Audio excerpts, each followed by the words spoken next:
Hello students, आज हम पढ़ेंगे Gay Lussac's law and Avogadro's law in this class. आज हम पढ़ेंगे Gay Lussac's law and Avogadro's law in this class. Last class में हमने पढ़ा था मोल कंसेप्ट के बारे में कि मोल क्या होता है, मासेस क्या होते हैं, molar mass, molecular mass, gram atomic mass, gram molecular mass वगैरह, ये सब हमने लास्ट क्लास में किया था। किसी चीज में नंबर ऑफ पार्टिकल्स किस तरीके से निकालते हैं, you have done that also. In this class, we will be doing two laws, that is Gay-Lussac's law and the other one is Avogadro's law. These gases are purely related with gases. These laws are basically related with gases. ये बिल्कुल gases के ऊपर ही है laws. तो Gay-Lussac's law and Avogadro's law, what are these? Gay-Lussac's law हमारे पास ये कहता है कि आपके पास अगर कोई भी दो गैसेस आपस में रिएक्ट करके कोई गैसियस प्रोडक्ट बना रही हैं एट सेम कंडीशंस, यानी कि सेम टेम्परेचर सेम प्रेशर के कंडीशंस, तो वो उनके जो वॉल्यूम्स जो रिएक्ट कर रहे हैं वो बहुत सिंपल रेशियो में होंगे। सिंपल लॉ कि अगर आपके पास कोई भी गैसेस रिएक्ट कर रहे हैं to give a gaseous product, तो और उनके conditions that is temperature and pressure type conditions, if they are same, तो उनके जो वॉल्यूम्स रिएक्ट करेंगे एक दूसरे से वो एक सिंपल रेशियो में होंगे। सिंपल रेशियो जैसे 1:2, 2:3, लाइक दैट होंगे, 1:3। तो ऐसे सिंपल रेशियो में ही आपके पास उनके वॉल्यूम्स रिएक्ट करेंगे। ठीक है, दैट इज गे-लुसाक्स लॉ। तो पहले हम गे-लुसाक्स लॉ के बारे में ही बात करने वाले हैं। उससे पहले हम थोड़ी सी चीजें क्लियर कर ले। जैसे मैंने आपको लॉ बता दिया ये क्या है, मैं थोड़ा सा आपको 9th क्लास का रिवाइज कराना चाहूंगी अगर आपने पढ़ा हो कि किसी भी गैस के लिए हमने कुछ लॉज पढ़े हैं कि उसका जो प्रेशर होता है at constant temperature that is inversely proportional to its volume. This is Boyle's law. Volume is directly proportional temperature at constant pressure. Constant pressure पे आपके पास वॉल्यूम टेम्परेचर से डायरेक्टली प्रोपोर्शनल होता है। This is what we have learn till now. ठीक है, इसकी वजह से आपने दो चीजें लिख सकते थे, P1 V1 is equals to P2 V2। एक लिख सकते हैं आप V1 by T1 is equals to V2 by T2। ठीक है, इन्हीं दोनों लॉस को अगर हम कंबाइन कर दें तो we get P1 V1 by T1 is equals to P2 V2 by T2। ठीक है, और टेम्परेचर जो हम इसमें लेते थे that was always taken in kelvin. Kelvin is the absolute scale of temperature. जो केल्विन में 0 डिग्री होता है, 0 टेम्परेचर होता है, that is the absolute 0। That is why we always take the Kelvin temperature in these calculations. So these are just some laws that we revised from class 9. ठीक है, तो ये भी हमारे पास गैसेस के लिए होते हैं। तो ये गैसेस के लिए हमने एक अलग लॉ निकाला है, that is your Gay-Lussac's law. It says when gases combine with each other, they do so in some simple ratio of volumes to form gaseous product and minded that they are taken at same type of conditions, that is same temperature और same pressure।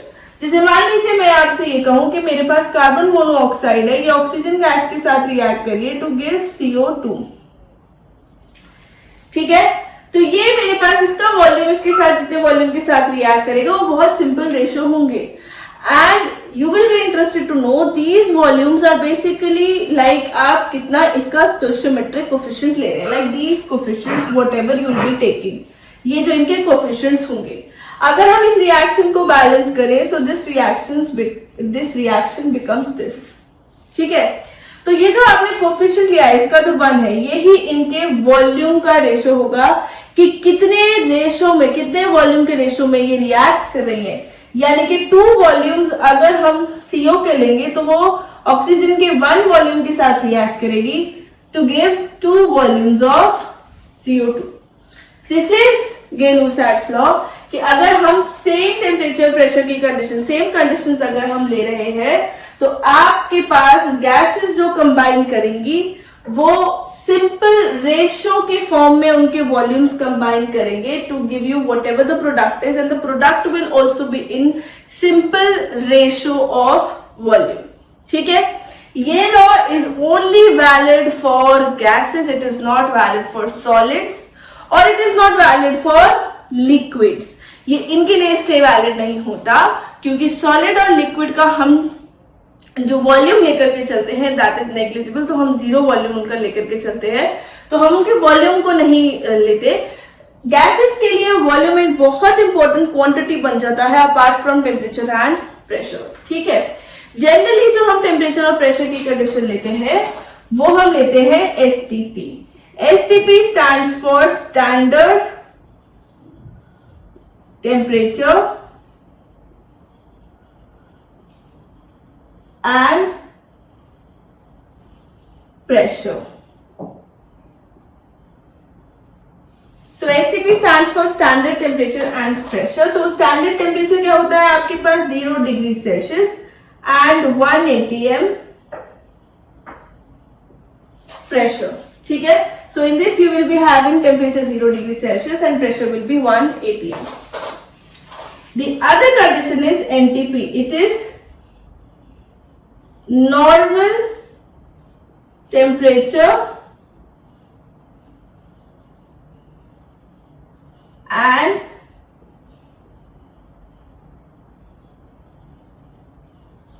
pressure. NTP is normal temperature and pressure. इसमें condition होती है आपके पास 25 degree Celsius and 1 atm. तो इसमें आपके पास जो condition रहेगी that will be 25 degree Celsius and 1 atm. STP stands for standard temperature and pressure. NTP stands for normal temperature and pressure. STP is 0 degree Celsius and 1 atm. NTP is 25 degree Celsius and 1 atm. तो ये लुसाक्स law में नहीं आता, मैं बस बता रही हूँ आपको कि अगर आपको कहीं पे ये कंडीशंस गिवन है एट एसटीपी, एट एनटीपी, फलाना गैस एट एसटीपी, फलाना gas at NTP, that means ये उसकी ये वाली कंडीशंस हो जाएगी. ठीक है, तो अगर हमारे पास रिएक्शन हो रहा है 2 गैसेस का तो वो 2 गैसेस इस तरीके से आपके पास कंबाइन करेंगी. अब इसी इक्वेशन में मैं आपसे बोलूं कि अगर मेरे पास 4 लीटर ऑफ कार्बन मोनोऑक्साइड है तो वो कितने ऑक्सीजन के साथ रिएक्ट करेगी. तो क्या करना है, 2 volumes of CO react with 1 volume of oxygen. तो 4 लीटर कितने के साथ, 2 लीटर के साथ. रेशियो क्या है इनका, 2:1 का.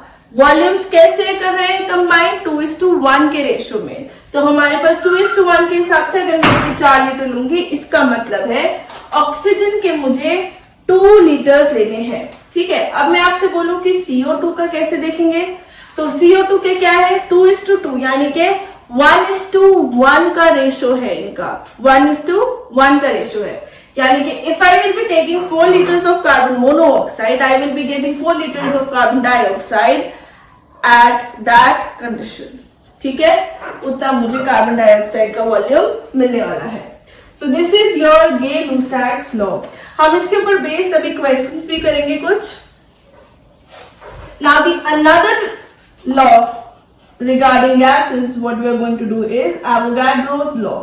So Avogadro's law, it is basically related with your mole concept and something like that. अगर आपके पास इक्वल वॉल्यूम है 2 गैसेस के, इक्वल 2 गैसेस के या 3 गैसेस के, equal volume of gases contain equal number of molecules at same temperature and pressure. अगर आपके पास temperature और प्रेशर दो गैसेस का सेम है, तो अगर हम उनका वॉल्यूम भी सेम कर दे तो उनके मॉलिक्यूल्स भी सेम हो जाते हैं। How is that? Number of moles is equal to, हमने निकाला था volume of gas at whatever STP वगैरह इज 22 डिवाइडेड बाय 22.4। अगर आपके पास कंडीशन सेम है, मान लो एसटीपी पे ले रहे हैं, सपोज एसटीपी पे तो 22.4 से डिवाइड करेंगे, अगर एसटीपी नहीं होता तो कोई और नंबर होता, बट ये नंबर आपके पास हमेशा सेम रहने वाला है। तो अगर ये नंबर सेम है तो नंबर ऑफ मोल्स आपके पास वॉल्यूम के इक्वल हो जाएंगे, तो पार्टिकल सेम। तो अगर दो गैसेस का वॉल्यूम सेम है तो उनके नंबर ऑफ मोल्स है, नंबर ऑफ मोल्स सेम हो गए तो आपके पास नंबर ऑफ मॉलिक्यूल्स भी क्या आएंगे? Same, because number of molecules क्या होता है? That is n into Na। तो जब आपके पास वॉल्यूम सेम है दो चीजों का तो उनके मोल्स भी सेम हो जाएंगे, और मोल्स सेम हो जाएंगे तो आपके पास मॉलिक्यूल्स भी सेम हो जाएंगे। अगर दो, तो ये आप गेल-लुसाक्स लॉ को इससे रिलेट कर सकते हैं। जैसे मान लीजिए आपके पास दो गैसेस है सेम टेम्परेचर एंड प्रेशर पे, तो उनके वॉल्यूम्स आपके पास जो भी कंबाइन करेंगे तो उनके मॉलिक्यूल्स के नंबर्स भी आपके पास सिंपल रेशियो में रहेंगे। मान लो एक का एक वॉल्यूम है, दूसरे का दो वॉल्यूम है, तो उनके मॉलिक्यूल्स का रेशियो भी सिंपल ही रहने वाला है। तो equal volumes of gases contain equal number of molecules at same temperature and pressure. मान लीजिए मैं आपसे कहूं कि सपोज मेरे पास नाइट्रोजन है, सपोज मेरे पास ऑक्सीजन है, दोनों के सेम टेम्परेचर और सेम प्रेशर है, ठीक है। मैं नाइट्रोजन 2 लीटर लूंगी और ये 2 लीटर लूंगी, तो they will be having, they both will have same number of molecules, ठीक है। अब मैं कहूं इनका टेम्परेचर सेम है, इनका प्रेशर सेम है, पर मैं इसके 2 लीटर ले रही हूँ और इसके 4 लीटर ले रही हूँ, तो ये वाली बात सच नहीं होगी। तो फिर दोनों के सेम नंबर ऑफ मॉलिक्यूल्स नहीं होंगे। At same temperature and pressure अगर आप वॉल्यूम सेम कर देते हैं तो आपके पास नंबर ऑफ मॉलिक्यूल्स दो गैसेस के क्या हो जाएंगे? सेम, ठीक है। ऑल्दो इनके मासेस में differ but their volumes will be same and the number of molecules will be further same. So these are just two laws that we are going to do today. तो in laws के ऊपर based हम questions करने वाले हैं जो कि आपके पास पेपर में आए हुए 2018 में, 2017 में और 2015 में। तो हम 3 क्वेश्चंस आज डिस्कस करेंगे जो कि आपके पास पहले एग्जामिनेशंस में इन लॉज के ऊपर आ चुके हैं। तो पहला क्वेश्चन हमसे ये कह रहा है 1250 cc of oxygen. See, cc means 1 cubic centimeter. It is 1 cubic centimeter. ठीक है, यानी कि 1 सेंटीमीटर क्यूब, ठीक। तो आपको गिवन है 1250 cc of oxygen, यानी कि ऑक्सीजन का ये वॉल्यूम की यूनिट होती है। ऑक्सीजन का वॉल्यूम दे रखा है 1250 cc, ठीक है। 1250 cc of oxygen was burnt in 300 cc of ethane. Ethane is C2H6. ये आपको 300 सेंटीमीटर क्यूब दे रखा है, ठीक है। अगर हम 1 सेंटीमीटर क्यूब को मिलीलीटर के टर्म्स में देखें तो it is equal to 1 ml, and 1 centimetre cube को आप लीटर के टर्म्स में देखें तो 0.01 लीटर हो जाता है। तो आपके पास है oxygen 1250 cc, C2H6 is 300 cc। ये आपके पास रिएक्ट करें, calculate the volume of unused oxygen and the volume of CO2 form, कि कितना ऑक्सीजन आपके पास बच जाएगा और कितना आपके पास CO2 बन रहा है, ठीक है। तो मैं रिएक्शन लिख दूं, C2H6 plus 7O2 will give 4 CO2 plus 6 H2O। तो रिएक्शन आपके पास इस तरीके से हो रही है, ये रिएक्शन हो रही है। आपसे बोला गया है कि कितना ऑक्सीजन बच जाएगा। ये ऑक्सीजन बच जाएगा इसलिए पूछा है कि हो सकता है ऑक्सीजन ज्यादा हो, इतना हमें रिक्वायर नहीं हो रिएक्ट करने के लिए।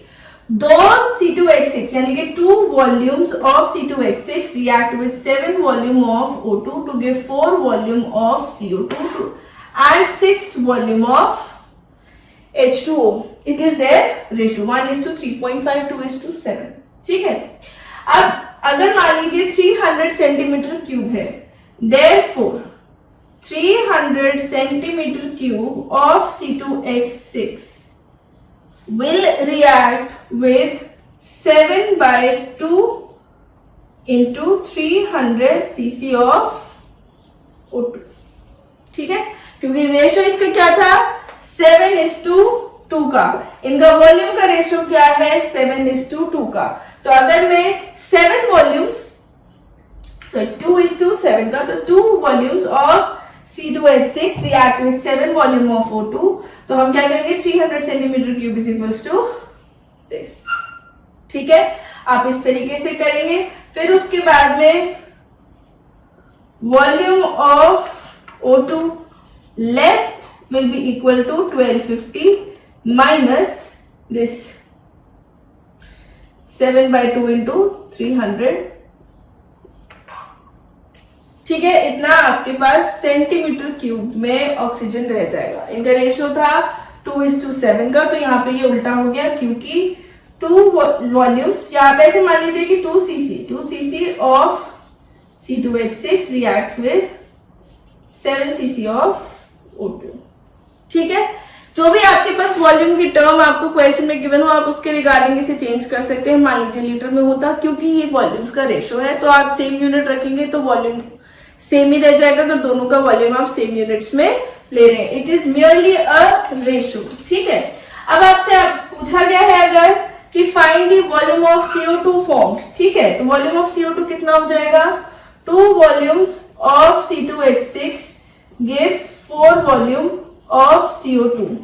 ठीक है, तो 300 centimetre cube of C2H6 will give 600 centimetre cube of CO2. आप इसे कैसे भी लिख सकते थे, जैसे मैंने ऊपर वाले क्वेश्चन में किया है 4/2 into 300 of CO2. This is cc, that is 600 cc of CO2. ठीक है, तो इस क्वेश्चन में हमने क्या किया है, we have used the Gay-Lussac law only कि रिगार्डिंग इसका इतने के साथ रिएक्ट कर रहा है, इतना इसके साथ रिएक्ट कर रहा है, तो हमने वो रेशियो यूज करके, ये वॉल्यूम्स का रेशियो डायरेक्टली यूज करके we have found out by using unitary method also कि कितना आपके पास अननोन चीज थी जो क्वेश्चन में पूछी गई है. तो we have used the Gay-Lussac law here, we have used the unitary method here and then we have found the answers.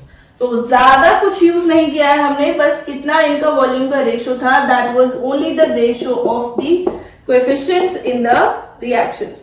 These coefficients are also known as stoichiometric coefficients. अगर हम stoichiometry भी पढ़ेंगे जैसे आगे, तो हम इन्हीं questions को, इन्हीं coefficients को हम masses या moles निकालने के लिए भी यूज करेंगे when we will be doing questions या calculation based on chemical reactions. That is also a part of this chapter. तो ये वाला जो क्वेश्चन था ये आपके पास 2018 में रिसेंटली, मतलब ज्यादा टाइम नहीं हुआ है, 2018 का आया हुआ क्वेश्चन है. तो मान लीजिए आप इस साल से पहले वाले एग्जाम में ही ये वाला क्वेश्चन आया था. ठीक है, next what we are doing is, next we are doing a question of 2017. What volume of propane is burned for every 500 cc of air used in the reaction?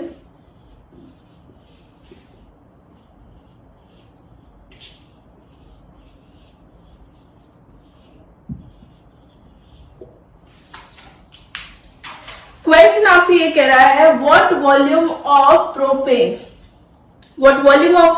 is burned for every 500 cc of air used in the reaction under the same condition. कि अगर मैंने 500 cc of air लिया है, air का मैंने 500 cc लिया है, तो उसके लिए मुझे कितना प्रोपेन रिक्वायर्ड होगा अगर ये वाली रिएक्शन हो रही है तो. ठीक है, इसमें क्वेश्चन में आपको एडिशनल इंफॉर्मेशन ये भी गिवन है, वैसे हमको ये पता है कि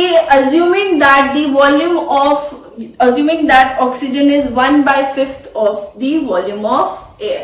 ठीक है, तो ऑक्सीजन जो है that is 1/5 of the air.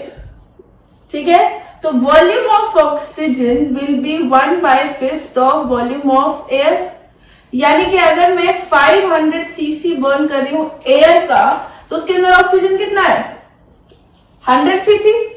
अगर मैं एयर बर्न कर रही हूं 500 सीसी, एयर यूज कर रही हूं 500 सीसी, तो ऑक्सीजन उसके अंदर कितनी है 100 सीसी, बिकॉज ऑक्सीजन का volume is only 1/5 of the air. उसके अंदर नाइट्रोजन भी होता है, CO2 भी होता है, आर्गन भी होता है, ऑल दैट अदर स्टफ, ठीक है, सबसे ज्यादा नाइट्रोजन। तो मेरे पास ऑक्सीजन कितना है 100 सेंटीमीटर क्यूब। तो मैं ऑक्सीजन निकाल के अकॉर्डिंग निकाल सकती हूँ कि मेरे पास कितना प्रोपेन चाहिए होगा, व्हाट वॉल्यूम, कितना वॉल्यूम मुझे प्रोपेन का चाहिए होगा। कैसे निकालेंगे, रेशो क्या है 5:1 का।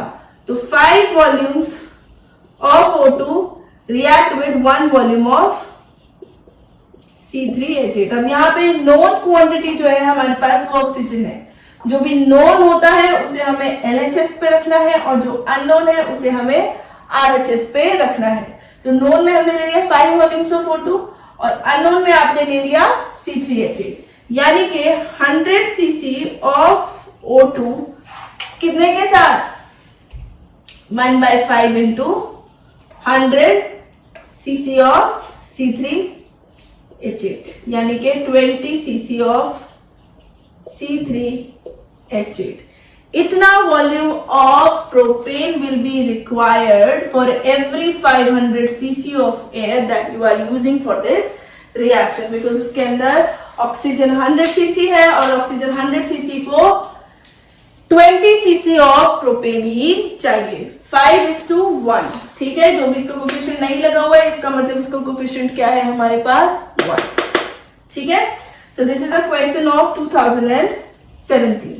So next question that we are going to do, it's a question of 2015. 2015 में आया हुआ question है। If 6 liters of hydrogen and 4 liters of chlorine are mixed and exploded, मतलब आपने हाइड्रोजन कितना लिया है 6 लीटर, क्लोरीन कितना लिया है 4 लीटर, इनको मिक्स किया और इनको एक्सप्लोड करा दिया, इनकी रिएक्शन हो गई है। And if water is added to the gas formed, अब इनसे जो गैस फॉर्म कर रही है, so you need to know कि हाइड्रोजन क्लोरीन को मिक्स करेंगे तो क्या बनेगा आपके पास HCl, ठीक है। So the gas formed is added to, sorry, water is added to the gas form, जो भी गैस फॉर्म हो रही है उसमें वाटर ऐड हो रहा है, जो भी बचा कुछ रहा है उसमें भी वाटर ऐड कर रहे हैं। Find the volume of the residual gas, so something which is not soluble in water, उसका हमें वॉल्यूम निकालना है, ठीक है। HCl हमारे पास पानी में मिल जाएगा, यानी कि जो भी कोई चीज है वो कोई और ही गैस बच रही है। 1 volume of H2 reacts with 1 volume of Cl2, यानी कि 6 लीटर ऑफ H2 कितने 6 लीटर ऑफ Cl2 के साथ रिएक्ट करेगा, but only 4 litre of Cl2 is available, ठीक है। पर हमें कितनी की मैंने सिर्फ 4 लीटर। ऐसी चीज जो रिएक्शन में पूरी कंज्यूम हो जाती है और दूसरा रिएक्टेंट बच जाता है, तो जो चीज कंज्यूम हो जाती है उसे हम कहते हैं limiting reagent. So this is basically limiting the formation of product, it is called limiting reagent. ये पहले खत्म हो गया और प्रोडक्ट इसी के हिसाब से बनेगा, ठीक है। Therefore 4 liter of Cl2 will react with 4 liter of H2. H2 will be left behind, will be left और वॉल्यूम ऑफ H2 लेफ्ट, कितना वॉल्यूम बचा, दैट इज 6 - 4 यानी कि 2 लीटर, ठीक है। जो HCl बना वो तो सारा पानी के अंदर घुल गया और आपके पास रेसिडुअल गैस कौन सी बची, hydrogen, which is not getting mixed in the water. तो आप किस चीज का वॉल्यूम लेफ्ट निकाल रहे हैं, हाइड्रोजन का।